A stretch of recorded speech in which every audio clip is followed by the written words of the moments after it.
kabirin, dan siksa yang mereka terima itu tidak disebabkan oleh satu perbuatan dosa besar. Ai fitnatin nas. Apa yang kemudian menyebabkan mereka mendapatkan azab itu? Yamsi bin namimati. Pertama, orang yang pertama diazab, disiksa karena sering melakukan adu domba, adol omongan, ngedu kancane gitu. Nah yang kedua, layastatiru min baudihi, karena persoalan urusan kencing, nah gitu.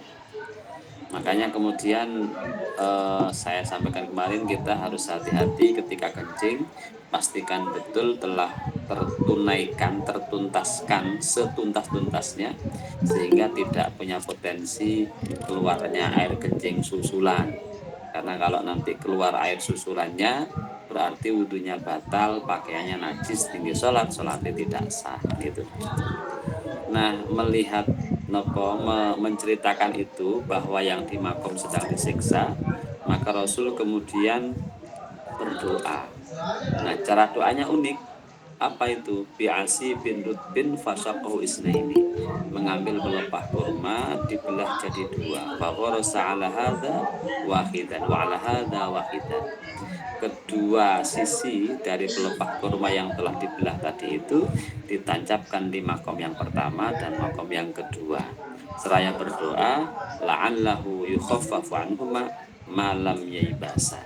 Mudah-mudahan selagi pelepah kurma ini belum mengering, Allah berkenan meringankan siksa yang diterima oleh kedua orang yang ada di dalam makam tadi.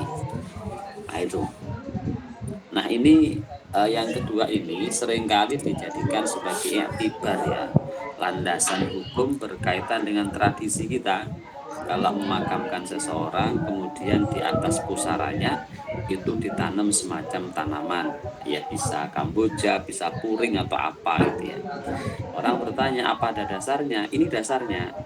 Apa harapannya sepanjang tanaman itu masih tumbuh di atasnya, tidak mengering, tidak mati, andaikan pemilik makbarohnya mendapatkan siksa, yukhaffafu anhul adab, diringankan siksanya seiring dengan tumbuh kembangnya tanaman di atasnya tadi. Dasarnya mengikuti perilaku Rasul, bahwa beliau mengambil pelepah kurma, kemudian membelahnya menjadi dua, menancapkan di masing-masing kuburan, seraya berdoa berharap mudah-mudahan sepanjang pelepah ini tidak mengering, maka sepanjang itu pula ahli kuburnya diringankan siksanya oleh Allah. Gitu. Jadi ada dasarnya itu, orang kok terus ngarang boten. Warawa at-Tirmidzi an Hani'in maula Sayyidina Utsman, saking Hani kang dadi budak merdekane Sayyidina Utsman radhiyallahu anhu, anna sayyidana sak temene Gusti kita rupane Utsman, Sayyidina Utsman radhiyallahu anhu, kana ana sapa Utsman iku ida waqafa, nalika ngadeg sapa Utsman ala qabrin ing atase satu kuburan, baka mongko nangis sapa Sayyidina Utsman, hatta bala sehingga teles apa lihyatuhu jenggote Sayyidina Utsman. Dari salah seorang pembantu Sayyidina Utsman diriwayatkan bahwa beliau ini kalau ketemu makbaroh, ketemu makom, ketemu kuburan, niku nangis Sayyidina Utsman niku. Terus kiralahu, orang bertanya, atadkurul jannata wan nara wala tabaki. Atadkuru ana ta eling panjenengan al jannata ing swarga, wan nara lan neraka, wala tabaki lan ora nangis tuan. Wa tadkuru lan eling tuan al qabra ing kuburan, fatabaki mongko nangis tuan. Pembantunya tanya, kok aneh nggih? Lah napa? Jenengan lek eling swarga, eling neraka niku mboten nangis. Tapi lek eling masalah kuburan kok jenengan nangis. Napa rahasiane? Faqala Utsman, inni sami'tu Rasulullah sallallahu alaihi wasallam yaqul, al-qabru tawi kuburan iku awwalu manzilin, omah pertama, tempat pertama, min manazilil akhirati, saking gon panggonane akhirat. Fa inna mongko lamun slamet sapa wong minhu saking kubur, fama mongko utawi barang ba'dahu kang sakwise kubur iku aisaru luweh gampang minhu saking kubur. Tapi sebaliknya, wa illam yanju lamun ora slamet sapa wong minhu saking kubur, fama mongko utawi perkara ba'dahu sakwise kubur iku asaddu luweh banget minhu tinimbang kubur. Ditanya begitu, Usman jawab, kenapa saya kok lihat makom itu nangis? Karena aku pernah mendengar Kanjeng Nabi bersabda, kuburan ini adalah awalu mangzilin, tempat pertama yang disinggahi oleh manusia dalam kaitan perjalanan ke akhirat. Terus makbaroh atau alam barzah itu bukan tempat terakhir, bukan peristirahatan terakhir, bukan. Itu baru manzil pertama, tempat pertama yang mengarahkan kita semua menuju ke alam akhirat. Nah, gitu. Lantas beliau menyampaikan, kalau di tempat ini seseorang itu selamat, mendapatkan kenikmatan, jauh dari kesengsaraan, maka itu pertanda bahwa ma ba'dahu aisar, sesuatu yang akan terjadi setelahnya pasti lebih gampang, lebih mudah, lebih menyenangkan. Apa maknanya? Lek teng kuburan ini ku mendapatkan nikmatul kubur, maka dipastikan akhiratnya selamat. Nah, gitu. Tapi sebaliknya, wa illam yanju minhu fama ba'du asyaddu, kalau di kuburannya sudah tidak selamat, mengalami berbagai macam adzabul kubri, itu pertanda bahwa perjalanan berikutnya itu mendapatkan sesuatu yang lebih berat lagi. Tapi menarik teman-teman sekalian ya. Jadi saya sampaikan kemarin, agak menyinggung kemarin, ada orang gitu ya yang ketika wafat niku, ini hitungan kalkulasi ya, amal jeleknya lebih banyak. Coro menggunakan logika, mestinya dia nanti akan mendapatkan adzabul qabri gitu. Nah, tapi kita tahu, jadi kuburan ini kan awalu mangzilin, tempat peristirahatan pertama yang masih punya koneksitas atau keterkaitan dengan alam dunia. Saya sampaikan kemarin, itu ada 3 saluran, bisa sedekah jariyah, bisa ilmin yuntafa'u bih, bisa waladin sholihin yad'ulah. Nanti begini, ada orang wafat dengan kondisi yang mungkin secara kalkulasi dosanya langkung kathah, tapi di alam dunia dia masih meninggalkan 3 saluran ini.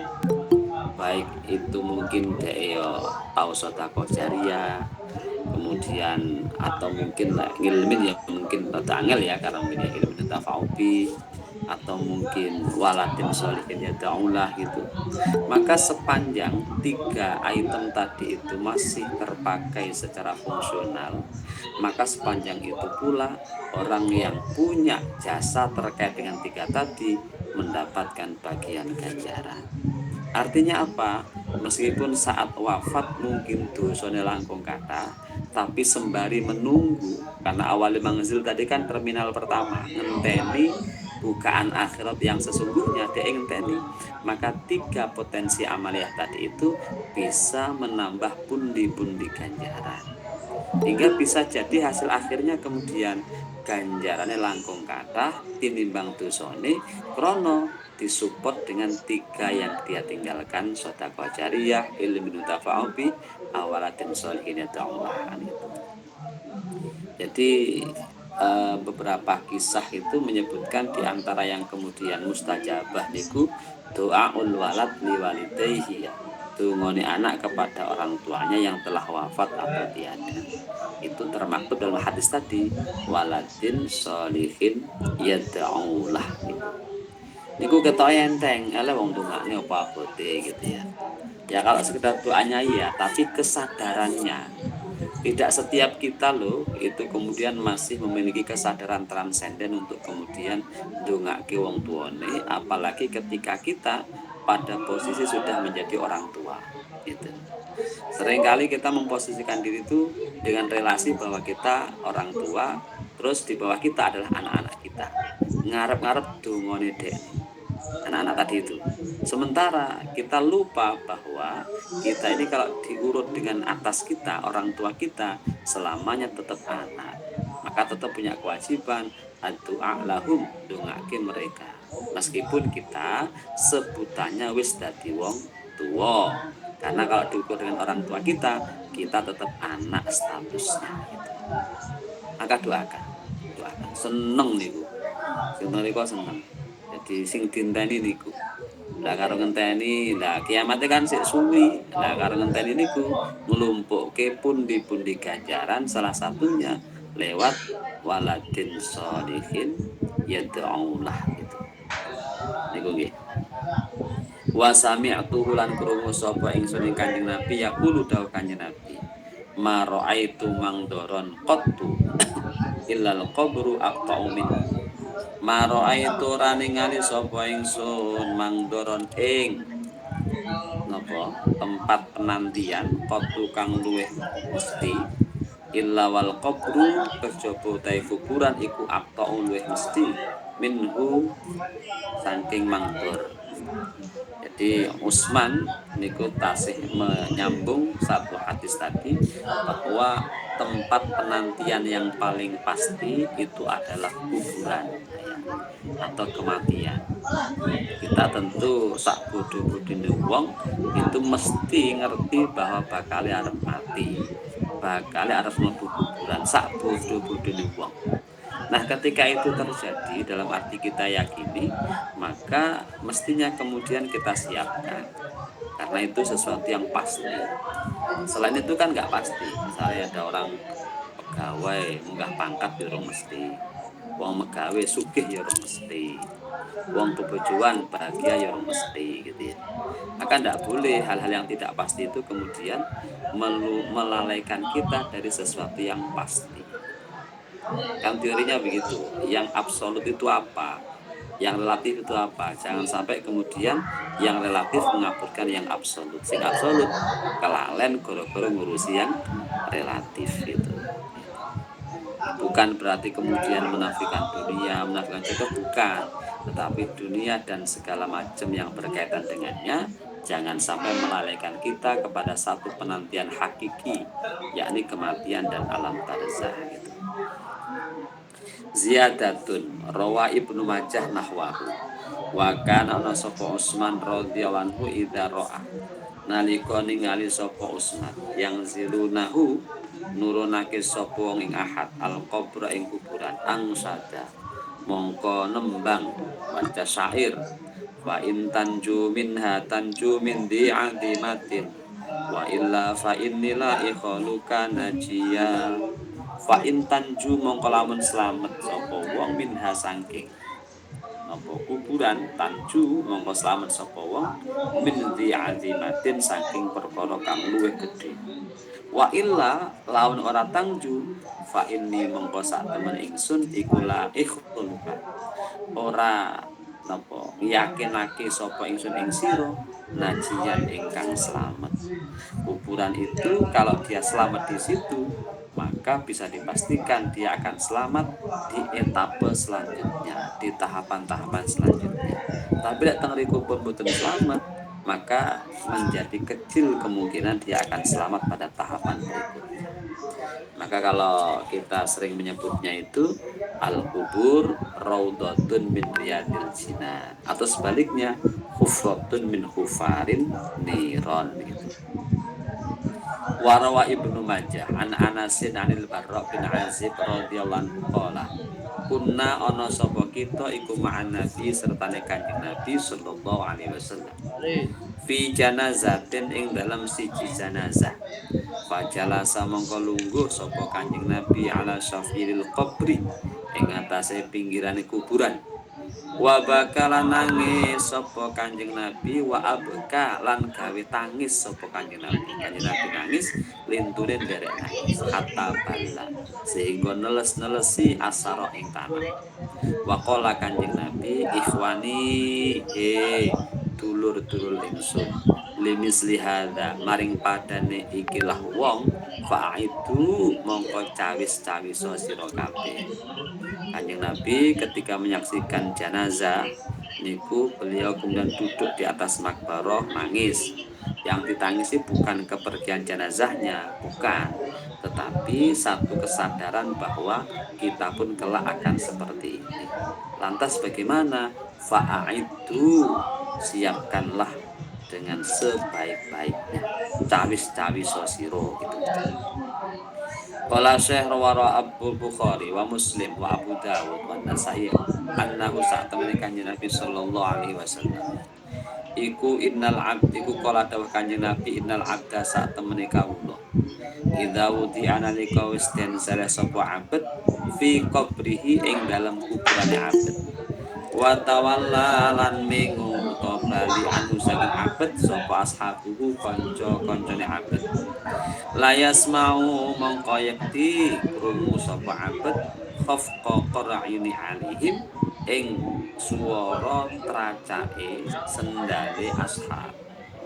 Idan sorofu nalika bubaran sapa ashab anhu saking abet ataku mongko teka ing abet sapa malakani malaikat loro. Fayaq'idanihi mongko lungguh sapa malakani fayakulani mongko dawuh sapa malakani lahu maring abad ma kunta taqulu fi hadzal rajuli Muhammadin ma ing apa kunta ana sira iku taqulu ngucap sapa sira fi hadzal rajuli ing dalam ikilah wong lanang Muhammadin rupane Muhammad. Tako Kang sampean jadi ketika para penziarah, para pentakziah niku sampun kundur, mayitnya itu mendengar suara terompah kaki, suara langkah-langkah mereka meninggalkan makbaro. Nah, ketika udah bubaran semuanya, maka datanglah dua orang malaikat duduk seraya bertanya, Kang, sampean kenal karo wong iki gitu ya. Sinten wong sing ditunjuk? Baginda Muhammad sallallahu alaihi wasallam. Kalau dalam bahasa yang sering kita dengarkan ya, waman nabi yuka gitu ya. Fa'amal mu'minu ana penutai wong iman iku fayaqulu mongko jawab sapa mukmin asyhadu nakseni sapa ingsun anna sak temene Muhammad iku Abdullahi kaulane Allah wa rasuluh lan utusane Allah. Bagi mereka yang beriman automatically dapat menjawab yo kenal iki lho wong sing tak sakseni bahwa dia adalah hamba lan utusane Gusti Allah. Kenal pol kene aku selawatan mung urung tau cethuk. Jenenge wis tak apalne, kelakuane aku yo apal, ajarane tak lakoni meskipun ra iso 100%, akhlake tak tironi meskipun hanya sekian persen. Kenal aku. Oh tak sebut jenenge ya Muhammad. Aku lek salat mesti assalamu alayka ayyuhan nabiyyu. Sinten nabine? Ya Kanjeng Nabi Muhammad. Lek jawabane luwancar ngoten niku, payu kalu mongko den ucapaken mundur delok ila maqasika maring panggonan sira. Minan nari saking neraka. Abdalaka ganti ing sira sapa Allah Gusti Allah bihi kelawan nar maq'adan ing panggonan fil jannati ing dalam swarga. Fayarahu mongko ningali sapa abet ing nar lan jannah jami'an hale kabeh. Langsung malaikat iku manweh top ke. Terus sampean gak selamat, terus sampean jawab keliru, terus nggih panggonan ning neraka. Ning krana jawaban pas, abdalakallahu bihi maq'atan fil jannah. Gusti Allah langsung ganti nyoret tiket ning neraka diganti tiket nang swarga. Karena sampean jawabane pas. Iku sing mukmin. Lawa amal kafiru ana penutai wong kafir wal munafiku fayaqulu mongko ngucap sapa kafir munafik la adri aidunu kuntu ana sapa ingsun iku aku ngucap sapa ma ing barang yakulu kang padha ngucap sapa ana sumenungso fihi ing dalem sing munafik sing kafir jawabane napa kelangan nggih kula mboten kenal tapi tahu krungu lamat-lamat gak sing dene wong-wong nika lho. Seperti yang dikatakan orang-orang itu ya, gimana saya juga nggak terlalu paham tapi ya tahu krungu ya. Fayu qalu mongko den ucapaken la daraita wala talaita wis ra peduli sira. Summa yudrabu nuliden pukul sapa abet bimit rokotin kelawan bodo min hadidin saking wesi dorobatan kelawan sak pukulan. Baina udunaihi ing dalem antarane kuping loro ne abet fayasibu mongko bengok sapa ngabet sayhatan kelawan bengokan yasmauha kang krungu ing sayha sapa man wong yalihi kang nyandingi sapa man ing abet illa sakalain kejaba jin lan menungso. Jawabannya kleru langsung dibodoh karo mereka jedwer gitu ya. Piyambakin jerit ceritanya pisan tapi buantar. Wong-wong sing ning sanding itu krungu. Maksudnya wong-wong sing pun mati niku. Sing gak krungu sapa jin karo awake dhewe kabeh.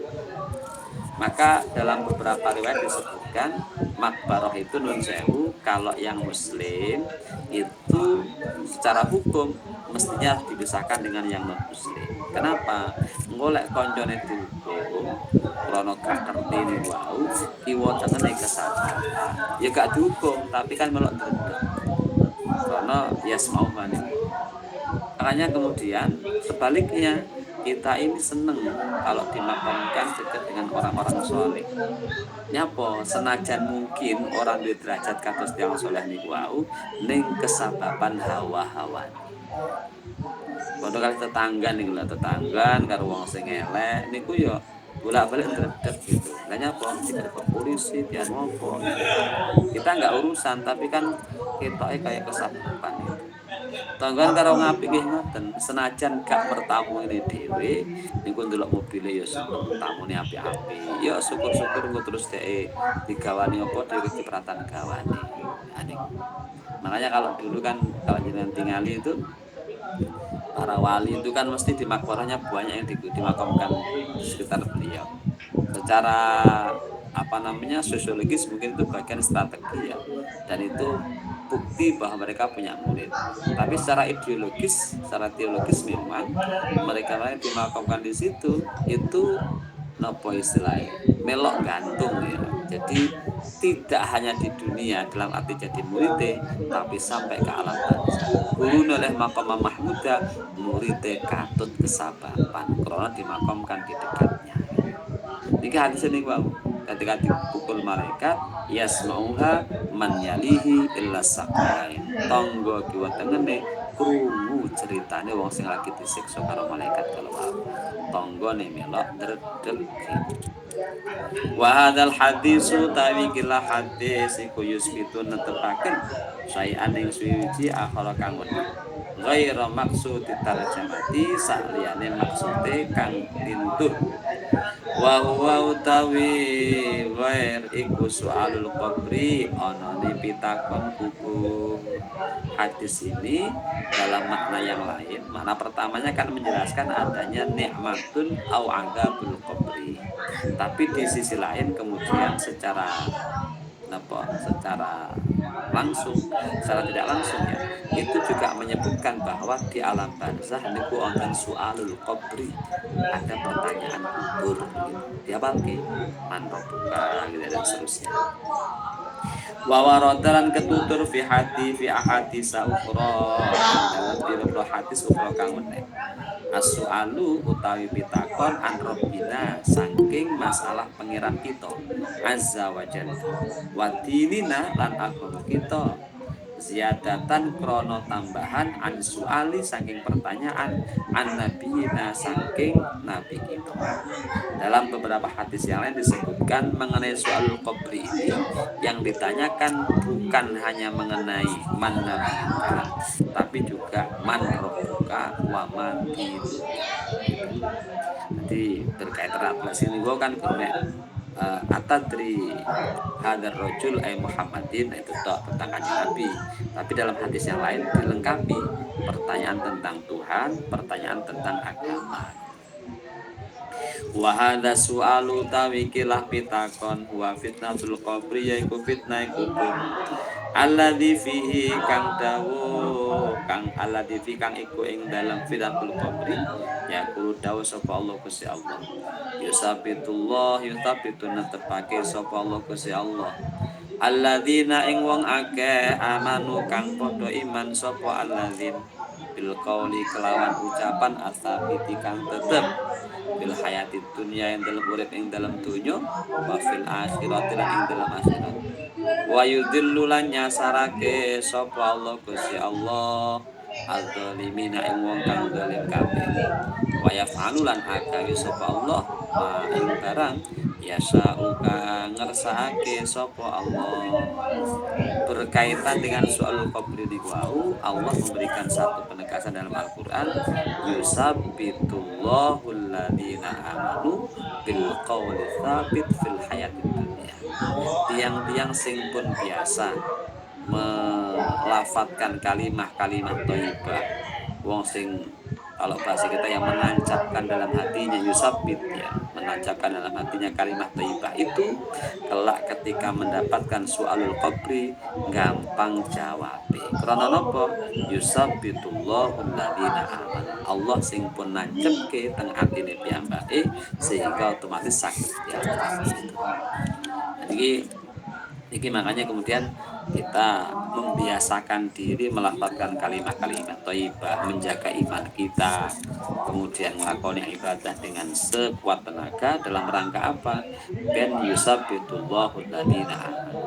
Atine dincep kalimat thayyibah dening Gusti Allah, sok lek jawab pertanyaan malaikat gampang gitu ya. Alah, aku sapal lek besok nggo kerpean gitu ya. Loh niku nggih ora mesti dilogikakan seperti itu. Jangankan sesuatu yang mungkin kita belum pernah mengalami gitu. Hal-hal yang mungkin sudah pernah kita alami kayak sakit ya. Sakit kemudian kita ujian. Niku mawon loro biasa niku. Hal-hal yang semula kita pahami, kita hafalkan, terus dewe ngadepi ujian krono loro akhirnya jawabannya nggak maksimal, sebagian hilang bukan karena terus nggak hafal boten, tapi fisiknya tidak mendukung, pikirannya lagi tidak mendukung hingga tidak sesuai dengan ekspektasi awal padahal sudah hafal gini atau krono ndredeg jane yo orang meriang tapi ndrowedeg gitu ya. Misalnya sing jopo iki dosen atau guru sing diwedeni gitu langsung hilang kabeh gitu. Padahal wis hafalan itu, wis hafalan. Sama gitu. Enggak, kita betul-betul mengharapkan yusabbitullahu alladziina amanu gitu ya. Allah lah yang kemudian akan menjaga. Supaya apa? Apa-apa yang sudah kita amalkan, kita imani, kita percayai itu kelak terus dibawakan oleh Allah sampai ke makbarah kita untuk bekal jawab pertanyaan malaikat. Soal kubri ini wa fi hadzal qadri lan ing dalem ikilah ukuran kifayatun utawi kecukupan wa fauqal kifayati lan iku ing dalem sakdure kecukupan lil muslimi kang wong Islam alladzi yuridu kang ngarepake sapa muslim al wusula ing tumeka ilal haqqi maring kebenaran bintorikihi saking dalane muslim. Atas penjelasan tentang nikmatun wa adzabul qabri dalam uraian-uraian beberapa lembar ini dianggap cukup oleh musannif gitu. Selebihnya berkaitan dengan alam barzah, berkaitan dengan sesuatu yang mungkin bersifat mistik dimensinya ya. Mistik dalam arti bukan dukun, bukan, tapi spiritualitas ya. Bahasa yuridul usul itu ya kemudian dicari lebih dalam lagi.